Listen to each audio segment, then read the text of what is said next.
नमस्कार, आपका स्वागत है इंडिया पब्लिक खबर में और मैं हूं आपके साथ अर्जिता। देश भर में चुनावी मौसम इस वक्त पूरे पीक पर है और खासकर हर किसी की नजर अब 20 तारीख पर टिकी हुई है, जब 3 अहम राज्यों में वोटिंग होगी, जिनमें से यूपी की 9 विधानसभा सीटों पर उपचुनाव के तहत मतदान है, तो वहीं झारखंड में दूसरे चरण के तहत 38 सीटों पर और महाराष्ट्र में सभी 288 सीटों पर विधानसभा चुनाव के लिए मतदान होगा। ऐसे में चुनावी प्रचार अभियान के तौर पर तमाम पार्टियों के दिग्गज नेताओं की मेहनत का रिवीजन चुनाव प्रचार थमने के साथ ही खत्म हो चुका है और अब हर किसी को वोटिंग के बाद इंतजार रहेगा 23 तारीख का, जब नतीजे सामने आने के साथ ही साफ हो जाएगा कि जनता के बीच किसका जादू चला और किसकी सारी तैयारियां धुआं हो गई। हालांकि इन सब चीजों के बीच यूपी से कुछ सुगबुगाहटों ने ऐसा जोर पकड़ा है जिसकी आवाज झारखंड और महाराष्ट्र में भी सुनाई दे रही है और ये सब सुगबुगाहटें चल रही हैं 4 बार यूपी की कमान बतौर मुख्यमंत्री संभाल चुकी बसपा सुप्रीमो मायावती की तरफ से, जिनके इस बार उपचुनाव से लेकर विधानसभा चुनाव तक में अकेले दम पर मैदान में उतरने के बावजूद महाराष्ट्र और झारखंड में खुद प्रचार के लिए मंच संभालना, लेकिन यूपी में उनके गैर मौजूदगी होना कई सवाल खड़े कर रही है और कई तरह के कयासों को भी इसने हवा दे दी है। इस बार के लोकसभा चुनाव में बसपा सुप्रीमो ने यूपी की 79 सीटों समेत पूरे देश में जब 424 लोकसभा सीटों पर उम्मीदवार उतारे, तो शायद ये तो खुद बसपा सुप्रीमो ने भी सपने तक में नहीं सोचा होगा कि पार्टी एक भी जीत हासिल नहीं कर पाएगी।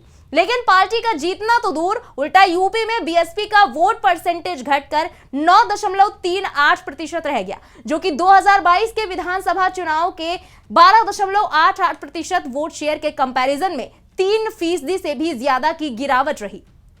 हालांकि अब लगातार छिटकते जनाधार को भांपते हुए बसपा सुप्रीमो ने हरियाणा चुनाव को गोल्डन अपॉर्चुनिटी की तरह भुनाते हुए दांव चला और एनडीए या इंडिया गठबंधन से दूरी बनाते हुए इनेलो यानी कि इंडियन नेशनल लोकदल के साथ हाथ मिलाकर 37 सीटों पर शिद्दत के साथ चुनाव लड़ा। लेकिन पार्टी के नेशनल कोऑर्डिनेटर आकाश आनंद और खुद बसपा सुप्रीमो मायावती के ताबड़तोड़ प्रचार और रैलियों के बाद भी बीएसपी के लिए नतीजा सिफर रहा। हालांकि इनेलो को 2 सीटों पर जीत जरूर मिल गई। इस दूसरे झटके से सबक लेते हुए बसपा सुप्रीमो ने यूपी उपचुनाव के अलावा बाकी सभी चुनावों में भी अकेले उतरने की ठान ली। उम्मीद की जा रही थी कि बसपा सुप्रीमो अब पूरी ताकत के साथ इन चुनावों में जनता के बीच जाकर अपना जनाधार फिर से मजबूत करने की कोशिश करेंगी, लेकिन हाल फिलहाल में जो कुछ भी देखने को मिला उसने बसपा के भविष्य पर सवालिया निशान लगा दिए। हालांकि इसी बीच बसपा सुप्रीमो का महाराष्ट्र में इलेक्शन कैंपेन की डेडलाइन खत्म होने के ठीक पहले दिया गया दमदार भाषण काफी सुर्खियों में है। तो चलिए पहले बसपा सुप्रीमो की महाराष्ट्र में किस तरह गरजाहट सुनने को मिली ये देख लेते हैं। बहुजन समाज पार्टी की राष्ट्रीय अध्यक्ष और उत्तर प्रदेश की पूर्व मुख्यमंत्री मायावती ने पुणे में चुनावी जनसभा की। इस दौरान उन्होंने बैलेंसिंग पावर के रूप में सरकार बनाने वाली पार्टी का समर्थन करके लोगों को न्याय दिलाने का वादा किया। बसपा सुप्रीमो मायावती ने कहा कि उन्होंने दूसरे दलों के साथ चुनाव नहीं लड़ा क्योंकि वोटों का ट्रांसफर नहीं हुआ। बसपा सुप्रीमो ने इशारे में हरियाणा में मिली हार का जिक्र करते हुए कहा कि बीएसपी ने कई बार बाकी पार्टियों के साथ गठबंधन करके चुनाव लड़ा, लेकिन दलित वोट पार्टी के उम्मीदवार को ही मिला। लेकिन जातिगत मानसिकता के कारण उनकी पार्टी का अधिकांश वोट हमारी पार्टी को नहीं मिल पाता। उनके वोट आंतरिक रूप से दूसरे उम्मीदवार को स्थानांतरित कर दिए जाते हैं। इस वजह से कई सीटों पर बसपा के उम्मीदवार निर्वाचित नहीं हो पा रहे।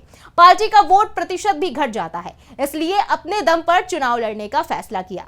यही नहीं, बसपा सुप्रीमो ने इस दौरान कांग्रेस सांसद राहुल गांधी पर भी जमकर हमला बोला और कहा कि राहुल गांधी आरक्षण व्यवस्था खत्म करना चाहते हैं। उनका बयान चिंताजनक है और कांग्रेस की जातीय मानसिकता को दर्शाता है।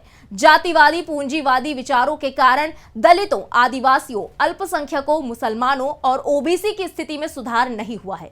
वही आरक्षण में वर्गीकरण पर बात करते हुए बसपा सुप्रीमो मायावती ने कहा कि आरक्षण में वर्गीकरण स्वीकार्य नहीं है। कई राज्य सरकारों ने आरक्षण में वर्गीकरण के फैसले पर अमल करना भी शुरू कर दिया है। मायावती ने आगे सरकार पर हमला बोलते हुए कहा कि राज्य सरकार अपने फायदे के लिए फूट डालो और राज करो की नीति अपना रही है। वहीं इससे कुछ दिन पहले ही झारखंड के पलामू जिले के हुसैनाबाद में भी एक रैली को संबोधित करते हुए बसपा सुप्रीमो मायावती ने जनता से बसपा उम्मीदवार शिवपूजन मेहता का समर्थन करने का आग्रह करते हुए कहा था कि कांग्रेस, बीजेपी और जाति आधारित दलों के साथ प्रयोग करने का समय खत्म हो गया है।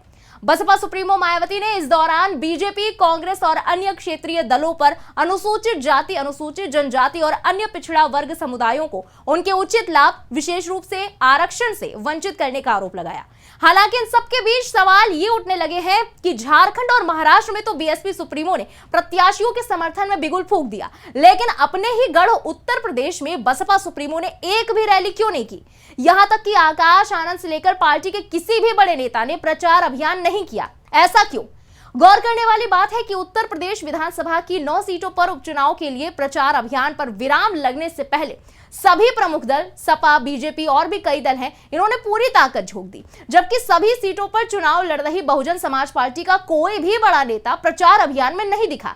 बसपा की राज्य इकाई के अध्यक्ष विश्वनाथ पाल ही अकेले नेता रहे जो अपनी पार्टी के लिए तैयारियों में लगे हुए नजर आए, लेकिन बसपा सुप्रीमो मायावती ने खुद इन 9 सीटों में से किसी भी उम्मीदवार के समर्थन में कोई जनसभा या रैली में भाग नहीं लिया। यहां तक कि पार्टी के नेशनल कोऑर्डिनेटर और बसपा प्रमुख के भतीजे आकाश आनंद और पार्टी के स्टार प्रचारकों की लिस्ट में तीसरे नंबर पर मौजूद पूर्व राज्यसभा सदस्य सतीश चंद्र मिश्र भी किसी उम्मीदवार के पक्ष में माहौल बनाने नहीं उतरे। बड़ी बात यह है कि साल 2022 के यूपी चुनाव में केवल एक विधानसभा सीट और फिर 2024 के लोकसभा चुनाव में शून्य पर सिमटने के बाद बीएसपी के लिए ये उपचुनाव अपने कोर वोटर को अपने पाले में बनाए रखने की कोशिश के लिहाज से काफी महत्वपूर्ण माना जा रहा था।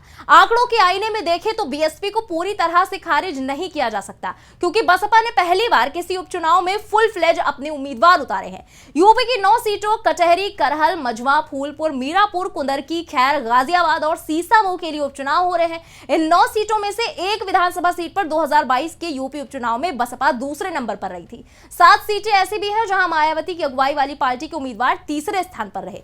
ऐसे में मायावती की पार्टी इन 8 सीटों पर चुनावी फाइट को त्रिकोणीय बना सकती है, ऐसे आसार हैं। बसपा ने 2 मुस्लिम, 4 सवर्ण, 2 ओबीसी और 1 दलित प्रत्याशी पर दांव लगाया है।